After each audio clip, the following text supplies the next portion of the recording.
Eh, Halo adik-adik, apa kabarnya hari ini? Semoga semuanya sehat-sehat ya. Nah, perkenalkan, nama kakak Kavania dari jurusan Akuntansi 2018. Di sini kakak bakal ditemenin sama Kavani. Boleh Kavani perkenalan dulu?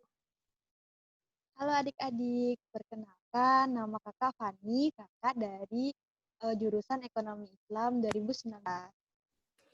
Nah, jadi hari ini kita bakal belajar bahasa Inggris. Nah, dan temanya itu tentang holiday. Langsung aja ya kita mulai. Nah, jadi apa sih itu holiday atau what is a holiday? Nah, a holiday is a period of time when we are free from school or work. A holiday is also a special moment for us to enjoy ourselves by doing our hobbies. In this way, we can refresh our minds after hard studying or working. Nah, apa artinya itu? Artinya itu adalah hari libur adalah suatu waktu ketika kita bebas dari sekolah atau pekerjaan. Hari libur juga adalah waktu khusus untuk kita menikmati waktu kita dengan melakukan hobi atau kegemaran. Dalam hal ini, kita dapat menyegarkan pikiran kita setelah belajar dan bekerja keras. Nah, selanjutnya ada 15 vocabulary atau kosakata dalam bahasa Inggris yang ingin kakak sampaikan kepada adik-adik semua. Nah, yaitu satu, fishing. Fishing artinya memancing. Dua, reading. Reading artinya membaca. Tiga, gardening. Gardening artinya berkebun. Empat, camping. Camping artinya berkemah. Lima, rock climbing. Rock climbing artinya panjat tebing. Enam, dancing. Dancing artinya menari. Tujuh, cooking. Cooking artinya memasak. Delapan, swimming. Swimming artinya berenang. 9. Playing volleyball. Playing volleyball artinya bermain volley. 10. Playing tennis. Playing tennis artinya bermain tenis. 11. Playing gitar. Playing gitar artinya bermain gitar. 12. Playing chess. Playing chess artinya bermain tur. 13. Collect stamps, yang artinya mengumpulkan perangko. 14. Going to the zoo. Going to the zoo artinya pergi ke kebun binatang. Yang terakhir, going to the beach. Going to the beach artinya pergi ke pantai.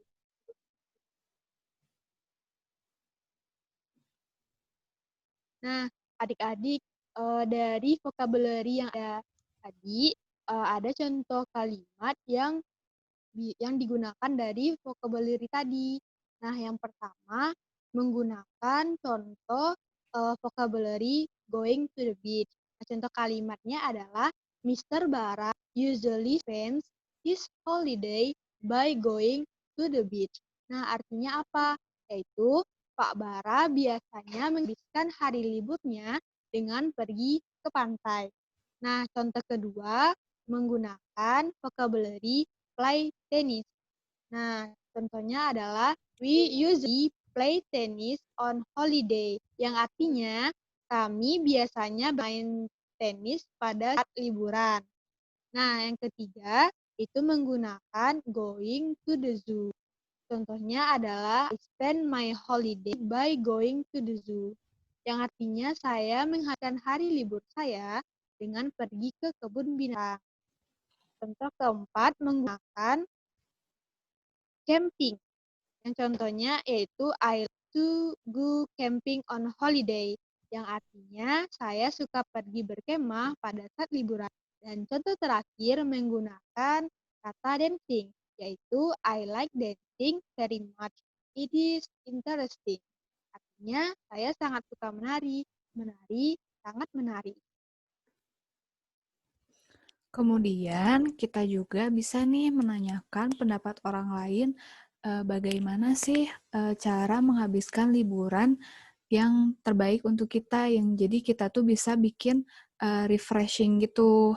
Nah, contoh kalimat yang pertamanya itu adalah, what do you think about playing tennis? Bagaimana pendapatmu tentang bermain tenis? Atau contoh lainnya juga bisa, what do you think about dancing? Jadi, bagaimana pendapatmu tentang menari gitu. Lalu contoh kalimat yang kedua itu, do you think swimming make us healthy? Apakah menurutmu berenang itu membuat kita sehat? Nah, itu juga kita bisa menanyakan pendapat ke orang lain nih. Terus, ada juga gimana sih cara kita merespon pertanyaan dari orang lain tentang hal-hal yang bisa kita habiskan saat liburan. Nah, cara meresponnya itu yang pertama bisa menggunakan kalimat in my opinion. Atau yang artinya itu adalah menurut pendapat saya. Contohnya itu misalnya, in my opinion, swimming make us healthy. Nah, itu tuh jadi in my opinion, berenang itu dapat membuat kita sehat. Yang kedua itu, contohnya kita bisa meresponnya juga dengan dengan menggunakan kalimat I think atau saya pikir. Contoh kalimatnya itu, I think we must spend this holiday by going to the beach. Kayak tadi contoh kalimatnya yang di atas sebenarnya nggak beda jauh. Jadi saya pikir lebih baik kita menghabiskan liburannya dengan pergi ke pantai. Atau yang ketiga juga bisa dengan menggunakan kalimat it is better for you to, yang artinya itu lebih baik bagimu untuk, contoh kalimatnya misalnya, it is better for you to playing tennis because playing tennis is fun. Misalnya kayak gitu, yang artinya itu lebih baik bagimu untuk bermain tenis karena bermain tenis itu menyenangkan. Nah, untuk menanyakan kemana seseorang bisa pergi pada waktu liburan, adik-adik bisa nih menggunakan dua kalimat di bawah ini. Nah, yang pertama yaitu where do titik-titik-titik usually go on holiday, yang artinya kemana titik-titik-titik biasanya pergi pada hari libur. Nah, kalimat tanya di atas itu digunakan untuk subjek you, we, they, dan orang yang jumlahnya lebih dari satu atau jamak. Nah, contoh dari dialog menggunakan where do titik-titik usually go on holiday adalah X berbicara kepada Y. X bertanya kepada Y, where do you usually go on holiday? Artinya, kemana kamu biasanya pergi pada hari libur? Y menjawab, I usually go to the beach, yang artinya saya biasanya pergi ke pantai. Nah, contoh kalimat kedua yaitu where does titik-titik-titik usually go on holiday, yang artinya kemana titik-titik-titik biasanya pergi pada hari libur. Nah, kalimat tanya di atas digunakan untuk subjek he, she, atau orang yang jumlahnya satu atau tunggal. Nah, contoh dari dialog menggunakan kalimat ini yaitu X bertanya kepada Y, where does he usually go on holiday? Yang artinya, kemana dia biasanya pergi pada hari libur? Y menjawab, he usually goes to the beach. Yang artinya, saya biasanya pergi ke pantai.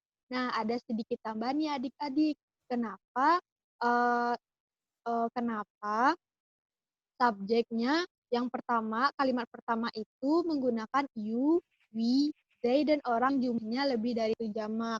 Dikarenakan sebelum subjeknya ada kata do yang mengungkapkan bahwa do itu untuk mereka, subjek tersebut yaitu you, we, they, dan orang jumlahnya lebih dari 1. Nah, sedangkan untuk das itu tuh subjeknya menggunakan he, she, atau orang yang jumlahnya 1 atau tunggal. Itu perbedaan di dua kalimat di atas. Kemudian kita juga bisa menanyakan kemana seseorang akan pergi liburan pada masa yang akan datang. Contoh kalimatnya itu adalah where will titik-titik go next holiday, atau yang artinya itu kemana titik-titik akan pergi pada liburan yang akan datang. Nah, karena tadi yang kalimat di atas itu menggunakan do atau does, dan yang kalimat ini itu menggunakan will atau yang artinya itu akan. karena kita tuh akan menanyakan masa yang akan datang, makanya kita menggunakan kata will. Dan contoh kalimatnya itu adalah X bertanya kepada Y, where will they go next holiday? Atau yang artinya itu kemana mereka akan pergi pada liburan yang akan datang. Dan Y itu menjawab, they will go to Borobudur Temple. Atau yang artinya itu mereka akan pergi ke Candi Borobudur. Kemudian ada juga nih hari libur umum atau public holiday yang pada hari itu semua orang libur dari kegiatan sekolah atau bekerja. Biasanya itu di kalender ditandainnya pakai tanggal merah ya biasanya. Contohnya itu hari libur umum di Indonesia misalnya itu pada 17th of August atau Independence Day.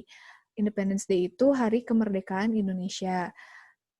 Contoh yang keduanya itu adalah 1st of January atau New Year. Jadi pada saat tahun baru, karena pas tahun baru itu juga kita tanggal merah, makanya kita libur. Nah, adik-adik, untuk materi hari ini telah selesai disampaikan oleh kita nih.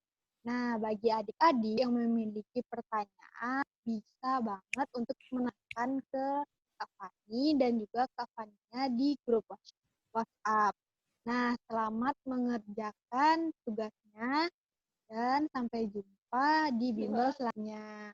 Bye! Dah, adik-adik, semangat!